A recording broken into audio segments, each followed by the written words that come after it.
You are listening to Insurance Untangled podcast, where we explore the various challenges faced by dental practices due to their reliance on insurance. In this podcast, we dive deep into the issues surrounding dental insurance dependence and offer practical solutions and strategies for reducing your reliance on insurance. Join us as we interview industry experts, share success stories, and provide valuable insights to help you take control of your practice's financial future. Welcome to another exciting episode of the Insurance Untangled podcast. My name is Ben Tuyene. I'm one of the I'm one of the co-hosts of this podcast. You know, we've created this podcast and sort of dedicated it towards helping practices unwind themselves from the confusion and spider web of insurance issues that we deal with on a day-to-day basis. And so our purpose for today is to go through some insurance tips. And I have my good friend and colleague Tessina with us today, who's going to sort of chime in on a lot of insurance-related things pertaining to negotiating fees. Tessina, welcome to the program again. Hello, thank you. Excellent. So mostly, if you don't know, Tessina actually, she works with us. She also has a couple of other jobs too, and we're just fortunate to have her to be a part of our team. And so for today, we want to talk about the topic of negotiating PPO fees, particularly what trends are we seeing these days as professional negotiators. So, you know, we have a business called Veritas Dental Resources, and that's sort of our primary focus is helping doctors negotiate fees. And then Tessina does the same thing too for different groups, particularly a group in Utah that she and I affiliate with called Utah Dental United. So we're going to be approaching this from a professional's perspective. Like, as professional negotiators, what are we seeing? I want to start first, Tessina, with this whole idea of doctors that are going out of network, and they're going out of network at a higher rate these days. So what that's resulting in is insurance carriers trying their best to proactively raise fees here or there, or automatically giving some fee increases to some doctors, not everybody, right? And it seems like there's some profiling going on where insurance carriers may be profiling practices to figure out who's at a high risk of going out of network. I don't know how you figure that out, but I heard from an insurance executive is that's what a lot of insurance carriers are trying to do. What do you have to say, Tessina, about this whole idea that the insurance industry is very desperate to retain providers? How can we use that knowledge to affect negotiations with insurance companies? Yeah, definitely. So I would say the misconception is that, or the thing that people are misunderstanding more, I guess is what I would say, is that the insurance companies actually need us more than we need them. And the insurance companies are banking their dollar on the fact that you believe that you need them, right? So they're trying to confuse you in the fact that you have to have them. Patients won't come if you go out of network. And that's how they can keep their thumb on top of you, making you take the low fees and their bundling and any of their other antics, right? But once you realize and learn that the insurance company actually needs you more than we need them, then you can shift the leverage there, right? You're going to shift the tactic, and you're just going to not play their games anymore. You can go out of network. You're telling them that you're not afraid to go out of network, and you're not afraid to tell their patients and their HR departments to also switch companies. Because of the antics that they pull. When they start losing providers and they start losing these HR groups because they're losing providers, they don't have a service to offer anymore. So they need providers. And when you start shifting this power back into the hands of the dentist, you're going to see the insurance companies open up in a big way, willing to work with you. Yeah, game changer right there. I remember over a decade ago up in Logan, Utah, there was a company. I think they changed the name, but the last name that they went by was Benefit Administrator Solutions or something like that. And interestingly, all the doctors were signing up with them, and they got pretty much everybody or most doctors in Logan to enroll. But the sad thing is that the doctors were enrolling under really low fees.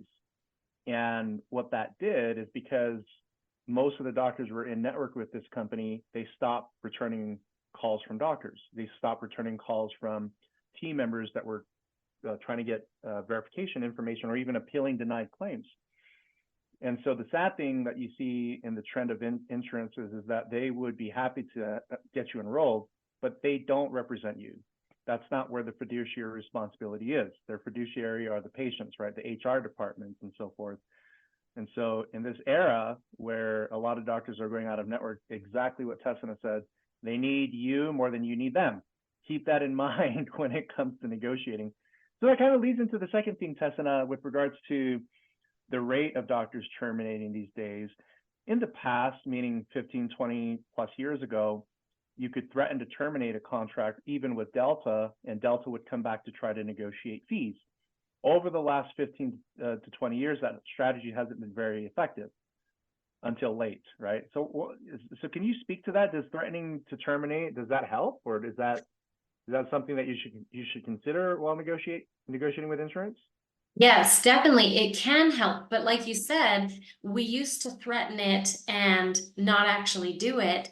And the insurance companies were very afraid to lose you because, like we said, they need you more than we need them.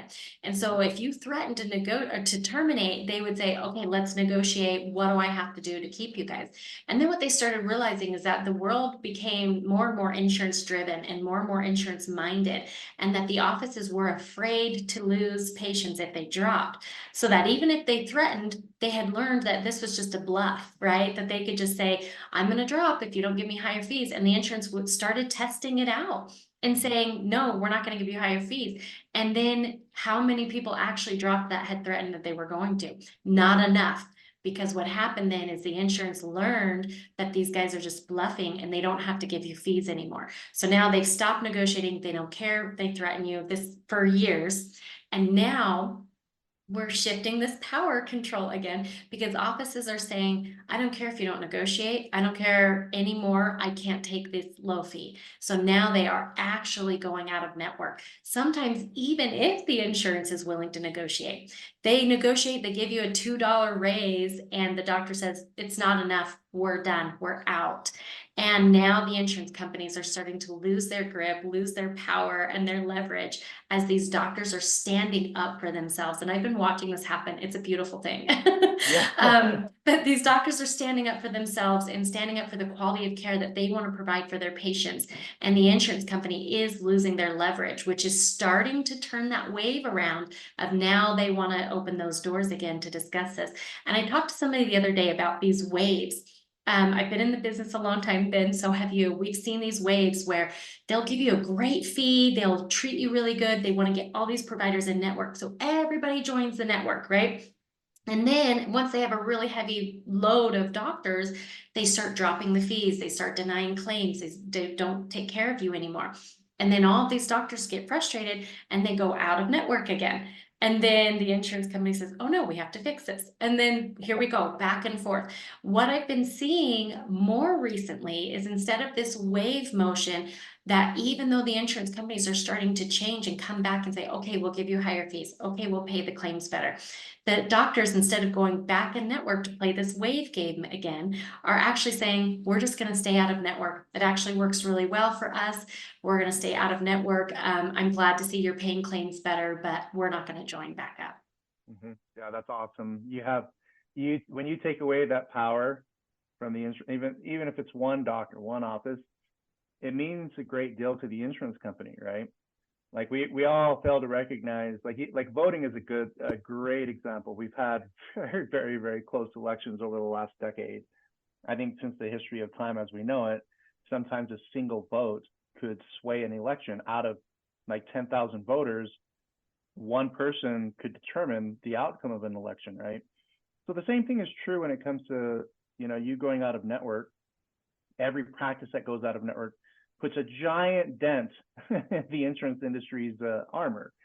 And so terminating, exactly what Tessina mentioned, threatening to terminate, these days, insurance carriers are taking that a lot more seriously, mainly because when doctors terminate, most of the time they end up going out of network, right? Whereas I would say even 5 years ago, doctors would threaten to terminate and only 5% of them would actually terminate. They would accept whatever fee increase they get from the insurance company.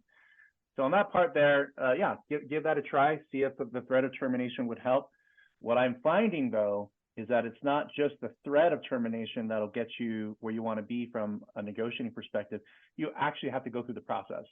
So if you send in a termination letter, or like Cigna has a specific termination form, when they get that, they are going to start the process to figure out how to retain you in the network. They're going to start looking at fee schedules to see what they can offer to sort of get you to stay, right? But at the end of the day, like what Tessina said, if they don't give you something that's satisfactory, going out of network is not the end of the world. In fact, it's far superior for most practices to be out of network. And they don't realize that. Like a lot of people that have not tried out of network, you don't really, we're leaning on the experience of others, right? But you don't really know what to expect. So it's scary. But what I will say, the data is rolling out, even in a bad economy, out of network is just fine for the vast majority that are already there. So let's talk about, Tessina, the umbrella network strategy. So for those of you that aren't familiar with the phrase umbrella network, insurance companies call them leasing networks or rental networks. Other industry experts refer to this as network stacking. So it's the idea that you're in network with one dental plan or dental network. And then underneath that network, you have multiple PPO plans that can choose to list you as in network under that fee schedule and agreement. And in the industry, we have several of those umbrella networks like Connection Dental, Dentamax, Carrington. So these days we're seeing umbrella network strategies very effective.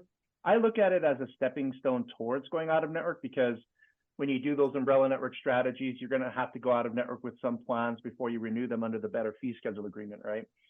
Tessina, what are your thoughts and ideas on umbrella network strategies? And let's take a look at two different types of practices. A practice that is out of network with most plans, like we've been seeing as of late, right? We've had a lot of doctors call their fee for service and they're like, hey, can you recommend a network to join, right? Or a PPO plan to join? So let's address it from that perspective. How can that be beneficial for that kind of doctor? And then secondly, let's take a look at other doctors that participate with every dental plan under the sun. And let's say they've never negotiated fees, and 90% of the PPOs that they're in network with, they could probably get a 20% increase if they move those contracts to an umbrella network. So we'll call that practice number two. Let's start with practice number one, fee for service. What's your recommendation, or what is sort of your thought process in making a recommendation for a fee for service doctor to join an umbrella network, particularly fee for service doctors that are slow and they're looking at marketing, right? Looking at opportunities to add more new patients. How can umbrella network strategies help practices like that? Yeah, definitely. So a fee for service office, if they're wanting to get new patients or get more patients by adding PPOs, if they went into a whole bunch of direct contracts and negotiated directly with insurance companies, they get a whole bunch of new patients, but guess what happens to their production? They don't actually make any more production than they were making before because their write-offs are so large. In some cases, they actually wind up losing money if they associate with the wrong insurance company agreement and the patient base that brings with it. So if we are careful in adding an umbrella network that has the higher fees, that handles the quality of dentistry we'd like to provide, and then that automatically puts you in network with like 100 insurance plans under that one fee schedule, right? Now we're able to see all these patients. We know we've only agreed to take this 20% write-off instead of a 50% write-off. You're actually increasing your production and increasing your patient base. As you continue to educate your patients on being not insurance minded, but focused on the quality of care that you provide, you do actually have the option later on to go back out of network with that umbrella network and retain all those patients that you had gained during that time of using the third-party company or that third-party fee schedule. So it's been really helpful for a lot of practices to boost their patient income as well as their actual production because they don't have to take a 50% write-off. That's wonderful. One thing I'll add to that, Tessina, is what I see today in terms of the fee-for-service practices that are calling us is you see historical trends that are going 10, 15 years, 5, 10, 15 years worth of data. And these practices have been fee-for-service forever. That's just how they've been operating. But you see this decline in these practices over a 10-year period in terms of patient activity. And I think, in my opinion, that's a function of how you're positioning yourself in the community and how you're talking to people when they call in, right? Yes. A lot of fee-for-service practices, when insured patients come in, they don't schedule many of those patients because they themselves are driving them away, and they're saying we're not in network, right? You might have to call somebody else. The key with fee-for-service these days, so if you're at that end of the spectrum where you're like, no, I'm in the process of going out of network with insurance, right? I can't stand the in-network agreement. Don't neglect the new patient opportunities. Don't neglect seeing PPO patients from an out-of-network perspective, mainly because you don't want to be stuck in the bucket like 10, 15 years later, where there's a consistent decline in the practice as a result of you being out of network. So good training and good scripting will help a fee-for-service practice maintain growth throughout the entire life cycle of that doctor or practice owner. Now, with regards to umbrella network strategies, if you're going in that direction, just keep in mind that from my perspective on assessment, let's say you see MetLife on that list and you're out of network with MetLife, but you have $400,000 worth of revenue coming in from MetLife. If you were to join MetLife through the umbrella, with a 20% write-off, you could do the math on what your loss would be the first year, assuming that you didn't gain any new MetLife patients, right?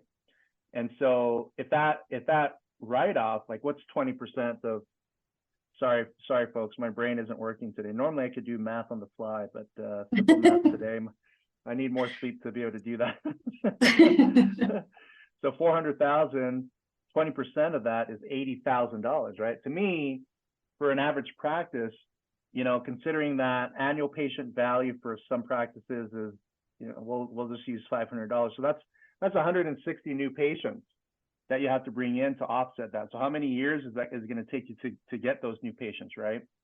So this is why you have to consult with a professional on these things if you're a fee-for-service practice and looking to join PPOs, mainly because losing $80,000 to market, it would be more financially beneficial to spend $20,000 out of that 80, still stay out of network with MetLife and do some marketing, right? Or add some PPO plans if it makes sense to do so, right? Yeah, so I agree. Teach the team to educate properly. Yeah, yes, absolutely. Yes. That's awesome. Any other comments on this umbrella networks before we move on to the last question, Tessina? I don't think so. Okay. So the last component here are tips, negotiating tips for new practice owners, those that are buying a new practice. Just your general, I know that I deal with this more in our company than anybody else, but curious, Tessina, from your perspective, what are some things from an insurance perspective that a new practice owner should look at? And a new practice owner that has never owned a practice, it doesn't have to be negotiations, but what is your recommendation on the general, like what should you look out for as a new practice owner coming into a practice, to new practice ownership? Several things. Your software, your team, and don't take every insurance under the sun thinking that that's how you're going to build your patient base. That is probably one of the biggest places I see dentists go wrong, is they start signing up with every single insurance as quick as they can, thinking that this is how I have to hurry and get patients in, and I'm so slow and I need to get patients in really fast. And that's not the proper method, because you're going to be getting those patients in and not making money or losing money because of those write-offs that you're not paying attention to. If you're really careful and you work with a company that can help you strategically add on the right umbrella networks from the beginning and train the staff from the beginning how to educate patients and see patients out of network with some of those plans, using the right software, having that efficiency in place so that the team can be as productive and efficient as possible. Those things will set you on the right foot from the beginning, that even if you're slow in the beginning, you're on track for really big successes within the first year. That's awesome. That's excellent. And I think what you said there's a lot of tie-ins to insurance as well. And maybe we'll save those tie-ins for another episode. If you are thinking about buying a practice and you want to hear more about new practice owner tips as it relates to insurance strategies, just send us an email. We'll post our contacts in the show notes. And that way we can kind of see what what the audience wants to hear regarding to this particular topic. But quick tip on if you're looking to buy a practice, tip number one is do your insurance due diligence early. You don't want to wait to do that in last minute, mainly because if you end up needing to credential with a bunch of PPO plans and you only have 2 weeks until you close, the big question is, what is your plan? Are you going to be filing claims as an out-of-network provider? Are you going to extend the close date until you get credentialed? Or is the seller going to be retained as the in-network provider for the practice until you get credentialed? There are various different options with that regard, but if you wait last minute to do the insurance due diligence, it could be a potential liability for you in the sense that if you have to bill as an out-of-network provider, being the new owner, you do tend to see a lot of patients not like that, right? So they lose all trust, in general, and they just go to another practice. Second thing is, it is very, very possible that most practice purchases of a PPO practice that takes every dental plan, that there are going to be negotiating opportunities available. Because negotiations and credentialing takes time, you need to carefully assess your timeline to make sure that you have the time to negotiate fees. I see many new practice owners lose out on $80,000, $100,000, $200,000 worth of revenue just by getting the right fee schedules for the practice. And that's on an annual basis, by the way. And you don't want to be in that category of losing revenue as a result of not getting the fees negotiated to a higher rate. So in short, prepare in advance for the transition, do that insurance due diligence early, and also assess the fees in an effort to find out if there are new opportunities for you to gain more new revenue as the new practice owner above what the seller was getting from every insurance plan that they were on. Any final thoughts in general, Tessina, about today's episode? I don't think so. We kind of skipped over practice 2 when we were talking about umbrella networks. If you are already in network with all the PPOs and you want to use umbrella networks, how could that benefit you? Well, your direct contracts are going to have much lower fees and your umbrella networks are going to have much higher fees. So you get to have that comfort of staying in network like you're used to, but at a much higher fee schedule. So that was that tip for the number 2 office. Yes, and thank you for reminding me about that. Yep. Simple strategy is to assess who among all the plans you're in network with, which ones can use an umbrella network, and if it doesn't even make sense to make that switch from a fee schedule perspective, because some plans might have a fee schedule contract that's higher than the umbrella network, right? So retaining those contracts would make better sense. So Yes. Tessina, thanks for reminding, and thank you for joining us today. You bet. Really appreciate it. Now, in closing, quick offering, if you're thinking about negotiating strategies, don't know where to start, we'd be totally happy to offer up a complimentary consultation for sort of as a gift for those that are listening today. Visit veritasdentalresources.com, and you can most certainly request to book a consultation with Tessina or myself, but we'd be more than happy to sort of go through and walk you through all the negotiating options that could be possibly available for you. Again, veritasdentalresources.com or help@veritasdentalresources.com if you decide to email us. Again, thank you for joining us today on another amazing episode of the Insurance Untangled podcast. Until we meet again, have a wonderful day.